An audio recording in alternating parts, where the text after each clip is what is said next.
May may sinasabi tayong kung mabait ang nanay mo, mabait ang tatay mo, natural na mabait ka rin. And that's me. One day hindi kita minamaliit kasi super yabang mo. Hindi kita nilulook down. Kasi, alam mo na, pero naka-attend na ako ng ilang seminar. And they are sharing. Pinapakita nila yung totoo via experience. Pag nag-evolve tong frequency, pwede ka nang ma-wiretap.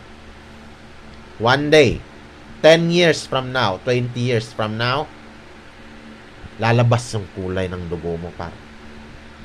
Kahit isigaw mo yan na palihim, galing sa utak mo, kahit torturein mo kami ng kituyin mo kami.